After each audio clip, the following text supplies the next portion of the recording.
Hello future engineers, subscribers, viewers, and students. Here is another video in Integral Calculus 4, and this is the second and last part. Here I'm going to present solutions to sample problems, continuation on sample problems on work. Then we have iterated integrals. I hope that through this video your knowledge in calculus will be enhanced so that you will be prepared in engineering life and to help you in your future career. Problem 5. A tank is in the form of a frustum of a cone 2.4 meters across the bottom rather, 3.6 meters across the top and 3 meters high. The tank is full at the start. So determine the work done in pumping the water out to a point 1.2 meters above the top of the tank so that the remaining depth is 1 meter, B 2 meters, and C 0 meter. So in part A, I'll present three solutions, one by integration and the second one work done by pumping because the figure is a frustum of a cone, then there will be two cones. So it should be work done in pumping the imaginary water inside the big cone, then minus the work done in pumping the water out to the top 1.2 meters above the top. It is in this figure here in the smaller cone. And the third one, we have this direct distance from the centroid of the frustum of a cone from the smaller end, or centroid of the volume of a cone from the bigger end or from the top. So we'll have here the configuration, the figure. So imagine that this is full of water. Specific weight of water or unit weight of water is 9.81 kilonewtons per cubic meter. I hope that you know that. So this is the differential element, which is this circular. The depth from the bottom to that level is denoted by h. So the change in depth or the thickness of this is dh. The height of the frustum is 3 meters. The frustum at the bottom section is 2.4 meters across the bottom, so the radius is half of 2.4, 1.2 meters. 3.6 across the top, so half of 3.6, 1.8 meters. Then I'll denote that big R, small r. So by integration, it should be differential weight of this disk, because that's the differential volume, differential weight to be moved at any time so that it is constant. The force exerted by the pump will be constant, then times distance. So the distance is 1.2 meters from the top. If this is h, 3 plus 1.2 is 4.2, and it should be 4.2 minus h. So volume equals, or work equals, pi 9.81 specific weight. Differential volume, the differential volume of this disk is pi radius, where the radius is variable x, so pi x square, thickness dh. So this is now the differential weight, or the force that must be constant, differential force that must be constant, then times distance, where distance of the centroid of this differential volume to the point of disposal, which is there.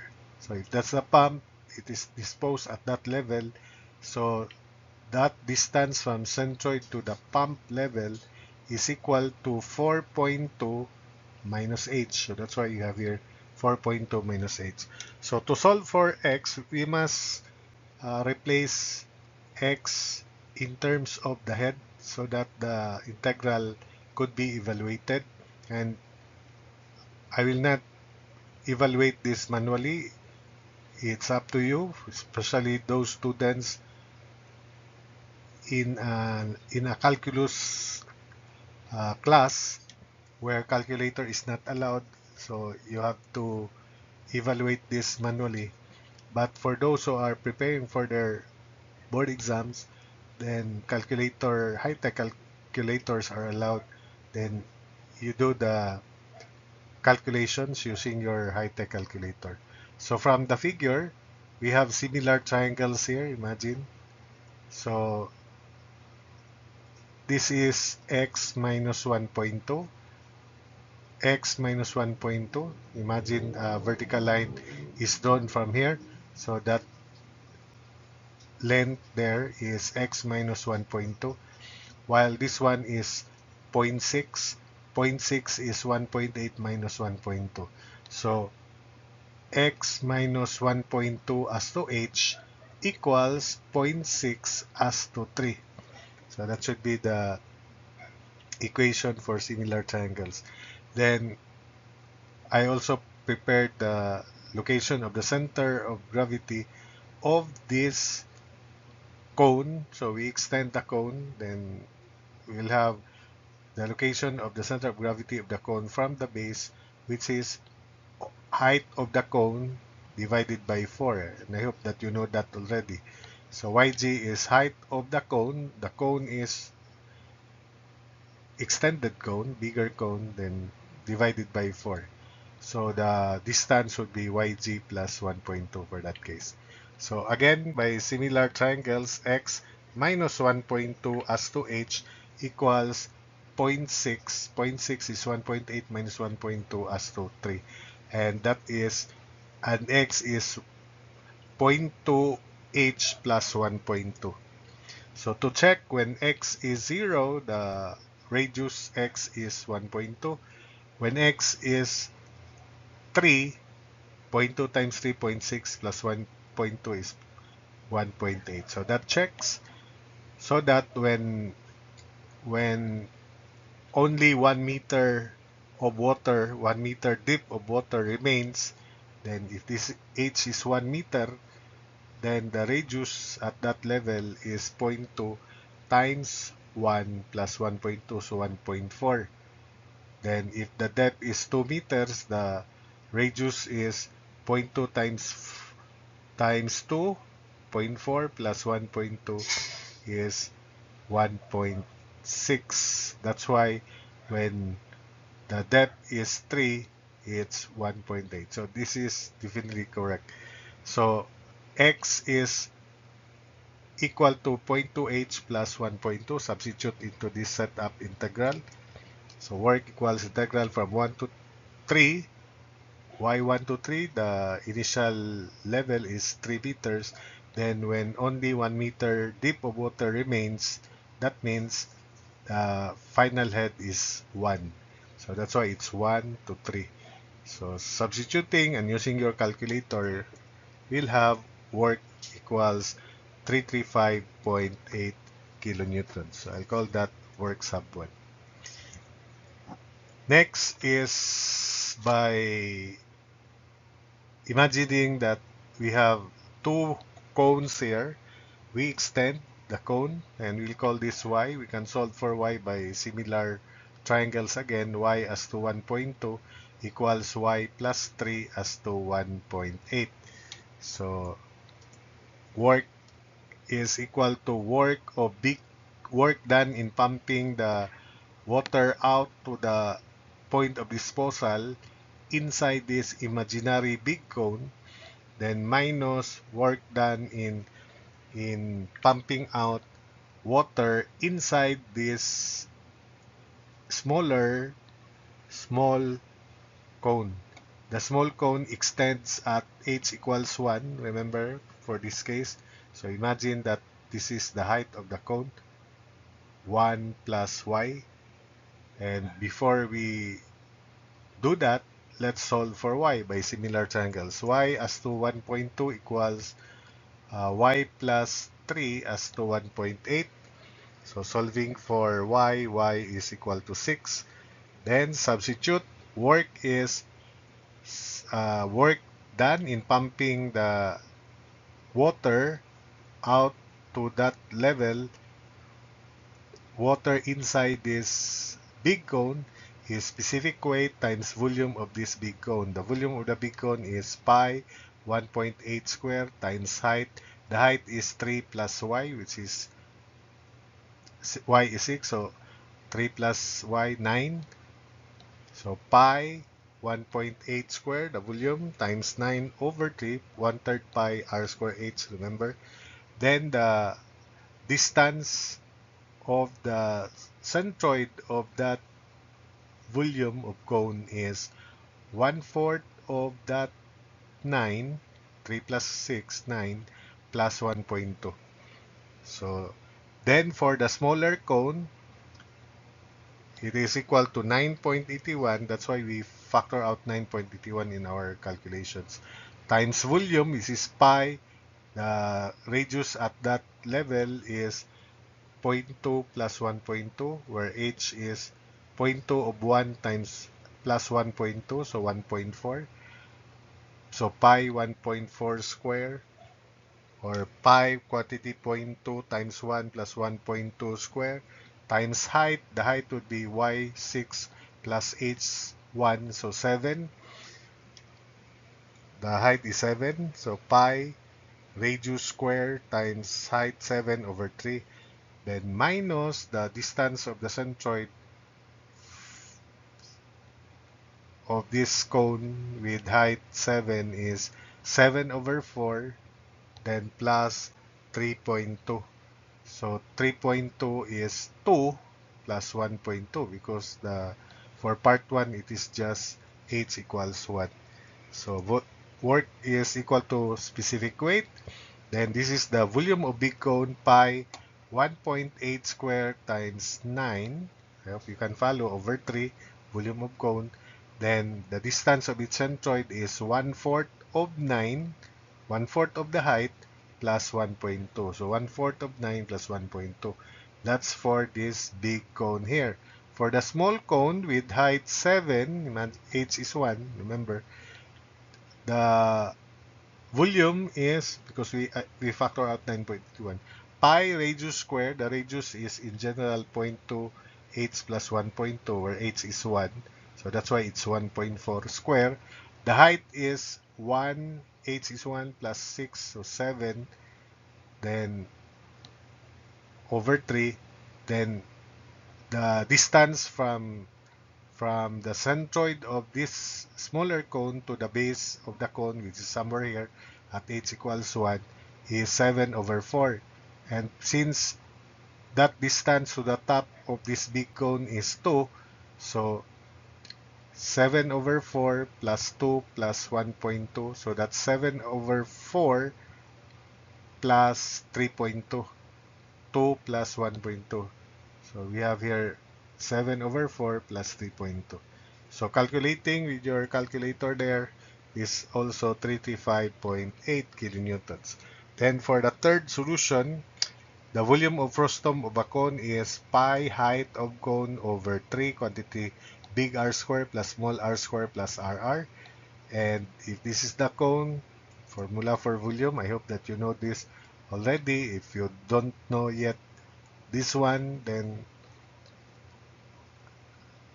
you have to look at the derivation of this in my other playlist in statics, particularly on volumes, centroids, center of gravity of masses, volumes. You can find it there in one of the sample problems there. So, but as an engineering student, you should have known this formula. I also derived the location of the centroid of this frustum cone from the smaller end, I'll call it YR, and from the bigger end, which is Y sub big R. For Y sub small r, it is equal to quantity it is equal to big H over big H times quantity uh, for y sub small r, quantity big 3 times big R square plus 2 times big R small r plus R square. So 3, 2, 1 coefficients all over 4 quantity big R square plus big R small r plus R square. So the numerator is also arranged that, but the coefficient here is 3, then 2, then 1. So to easily recall that formula, that's for y sub small r. For y sub big R, interchange the coefficient, it is r squared plus 2 big R small r plus 3 r squared over 4 quantity same big R squared plus RR plus R squared. So this is y sub small r, height big H, quantity 3 big R squared plus 2 r small r plus small r squared all over 4. Then the terms in this denominator inside the parentheses would be that the same as that of volume.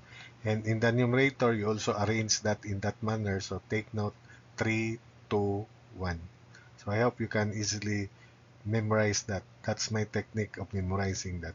While y sub big R is equal to same H, big H, then you just interchange coefficient. So 1 big R square, 2 r small r, then 3 small r square.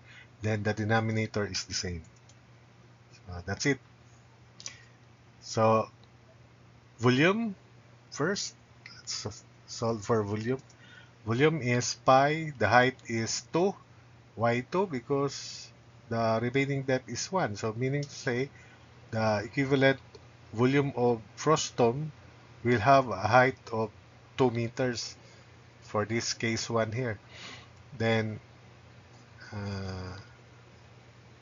big R square 1.8 square, then big R 1.8, small r 1.4, where 1.4 is 0.2 times 1 plus 1.2 because the value of small h is 1, remember? Then plus 1.4 square. So the volume is equal to 386 pi over 75 cubic meters. Then for y sub big R, substitute here, y sub big R1, so big H is 2, remember? Quantity 1.8 square plus 2 times 1.8, 1.4 plus 3 times 1.4 square. Then divided by 4, copy this. 1.8 square plus 1.8 times 1.4 plus 1.4 square. So calculating, it is equal to 177 over 193 meters. Therefore, the distance from the center of gravity to the point of disposal would be this value plus 1.2, and the weight to be disposed of is equal to 9.81 times this volume, then multiplied by y sub r1 plus 1.2. So work is 9.81 times volume, so that's the weight. Then distance to the point of disposal, yr1, that distance to the top, plus 1.2. So calculating, it should be the same 335.8 kilonewton meter as expected. Then for the second part, I want you to solve the second part in 3 ways also. Your guide would be this part 1. Then in the second and third part, I'll just use this setup integral. Limits would be 2 to 3, and the rest of the terms the same. So that would be work sub 2 is integral 2 to 3 of 9.81 pi, quantity 0.2 h plus 1.2 square, quantity 4.2 minus h. Only the limits will change 2 to 3. And that is equal to 149.8 kilonewton meter. Finally, when the depth is 0, so everything will be removed. So limits would be from 0 to 3. And you just copy this. use your high-tech calculator, then you'll have value of 527.6 kilonewton meter. So as I said, you have to solve part B in the same manner as this and this way. Then part C, also additional two examples like this and this way here. So that's it for this problem. Problem 6 on iterated integrals. Evaluate the given integral. So since the first differential that appears is x, so it is x that should be treated variable first. So this is double integration. So square root of y would be treated as constant. So that would be integral from 1 to 4, integral from y squared to y. Then we will transform this into square root of y, then square root of x over square root of x, or square root of y times x to the negative 1 half dx. So remember that square root of y is constant here. Then we just evaluate x to the negative 1 half dx, and that is x to the positive 1 half over 1 half, or 2 square root of y x to the positive 1 half with limits y squared to y. Then that would be equal to 2 integral from 1 to 4, then square root of y times y to the 1 half, square root of y times quantity y to the 1 half minus y squared lower limit raised to 1 half. Then distribute. So that would be 2 integral from 1 to 4 of y. The first term would be y. Square root of y times y to the 1 half. That's y. Square root of y times, this is also y. So square root of y times y, negative. So minus y to the 3 halves. So it is equal to 2 integral 1 to 4 of quantity y minus y to the 3 halves dy. So it is now equal to 2 quantity y squared over 2 minus y to the 5 halves over 5 halves. So that's 2 fifths y to the 5 halves with limits 1 to 4. So 2 quantity y squared over 2 minus 2 fifths y to the 5 halves, 1 to 4. Substitute 2 times quantity 4 squared over 2 minus 2 fifths of 4 to the 5 halves minus lower limit quantity 1 squared remains 1, so minus 1 half. Then negative 2 fifths times 1 to the 1 to the 5 halves, that's still negative 2 fifths. So quantity. Uh, Actually, from here, you can use your calculator if you want. I just present the manual solution so that those students who are not required or not allowed to use high-tech calculator can have this solution as their presentation for this type of problem. So this time, you can now use your calculator in evaluating this, and that gives us a value of negative 49 over 5. And problem 7, this is triple integrals. Evaluate the given integral. Integral from 0 to 1, 0 to x, 0 to quantity x plus y, then of quantity x plus y plus z, dz, dy, dx. So it is z that should be treated variable first, then next is y, then last is x. So we group x plus y because we can treat this as constant. Only z is the variable, so that would be integral 0 to 1, 0 to x, 0 to x plus y, open quantity bracket, x plus y, then plus z, dz, dy, dx. So imagine x plus y is constant. Constant integral of dz is z, so constant z, then integral of z dz is z squared over 2, limit 0 to x plus y. So that would be integral 0 to 1, 0 to x of constant x plus y times z. The integral of z dz is z squared over 2, 0 to x plus y, then copy dy dx. So upper limit is x plus y, so this is x plus y times x plus y, so x plus y squared, then plus quantity x plus y square over 2, then lower limit zeros, x plus y times 0, 0, 0 squared over 2 is 0 also. So that would be integral 0 to 1, integral 0 to x of quantity x plus y square over 2 minus the lower limit 0. So combining, these are like terms. So that would be 3 halves, integral 0 to 1, 0 to x, 3 halves of x plus y square, dy dx. So next is y is the variable, x is constant here. So it's like constant plus y square. If you imagine, if you let u be x plus y, the differential will just be dy. So this is in the form u square du.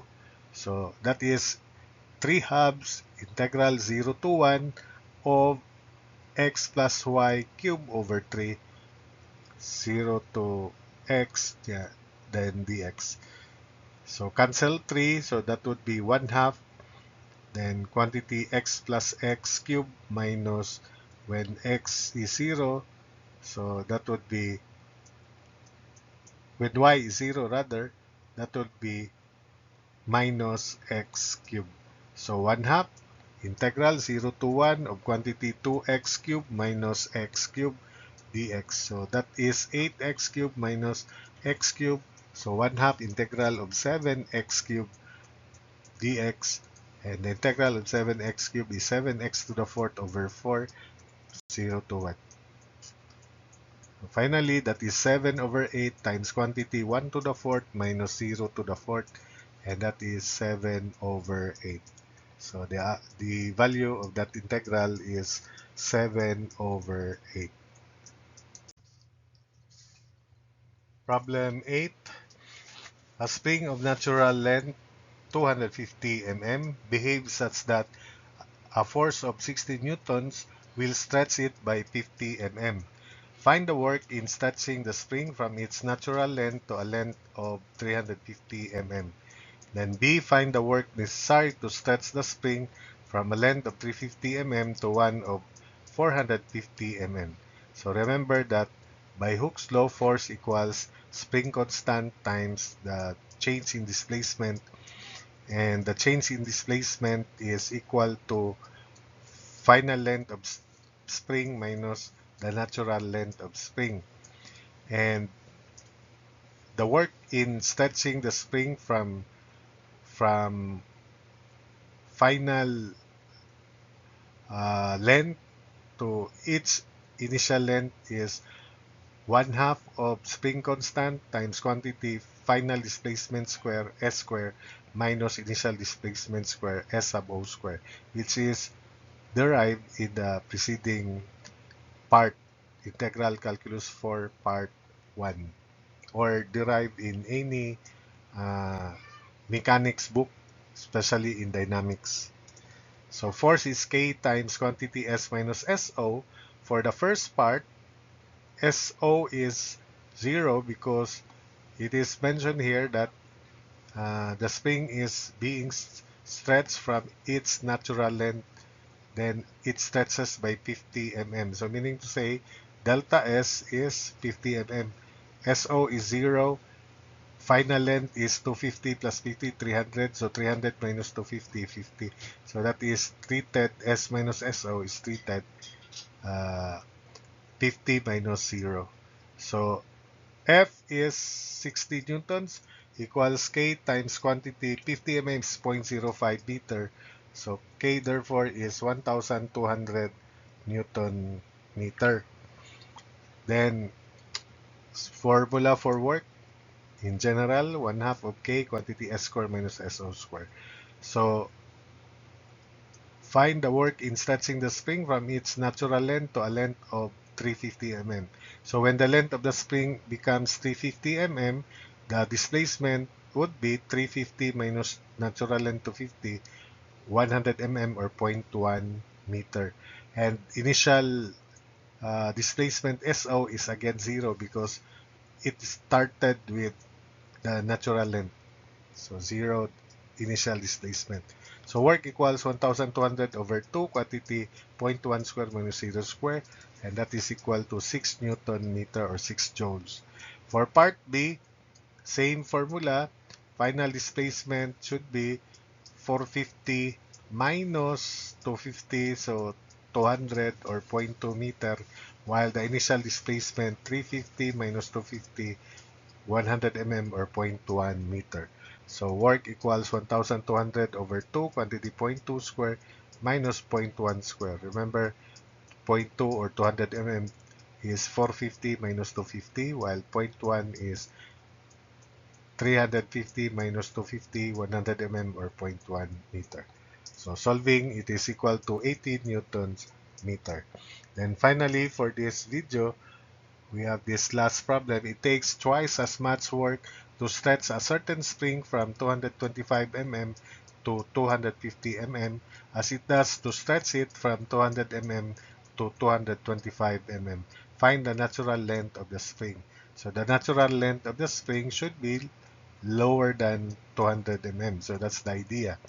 So here, work in stretching the spring from this length to that length is 2 times, as mentioned here, the work done in stretching the spring from this length to that length.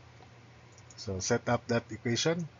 Work in stretching the spring from 225 to 250 is equal to 2 times work done in stretching the spring from length of 200 to 225. So substitute.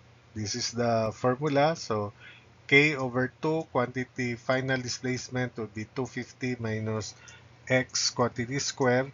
Then initial displacement 250 minus x 225 minus x quantity square equals 2 times 1 half k again. Then final displacement for this second situation is 225 minus x square, then minus initial displacement 200 minus x quantity square. So we can cancel k, we can cancel 2, cross multiply. So we have quantity 250 square minus quantity 225 minus x square equals 2 times quantity 225 minus x square minus 200 quantity 200 minus x quantity square.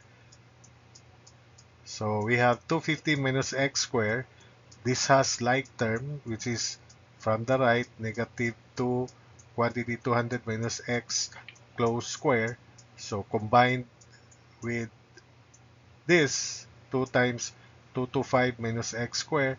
So that would be minus 3 quantity 225 minus x square. Then we have negative 2 quantity 200 minus x quantity square. To the left, that's positive in the left side. So 250 minus x square plus positive, this is positive 200 minus x square transposed to the left. Then this has like term, which is that. So this becomes negative 2 of quantity 200 minus x squared. Then minus 1, so negative 3 quantity 225 minus x quantity squared. Simplifying, expanding, we have 250 square. The middle term is negative 500x. The last term is x squared. Then plus 2 times 200 square. 200 square first term times 2. The middle term is negative 400x times 2, so negative 800x. The last term is positive x squared times 2, so we have 2x squared. For this, 3 times 225 squared, this is that. The middle term is negative 2 times 225, negative 450x times negative 3, so that's 1350x. The last term is x squared times negative 3, so negative 3x squared, then equals 0. Then we cancel x squared plus 2x squared, which is 3x squared minus 3x squared. So x squared terms are eliminated. Then combining the constant, 250 squared plus 2 times 200 squared minus 3 times 225 squared, that is equal to negative 9375. Then combining x, negative 800x, negative 500x, negative 1300x, then plus 1350x, so that's why we have positive 50x equals 0. From there, we can now solve for x, and x is 187.5 mm as expected to be less than 200 mm. So that's it for this video.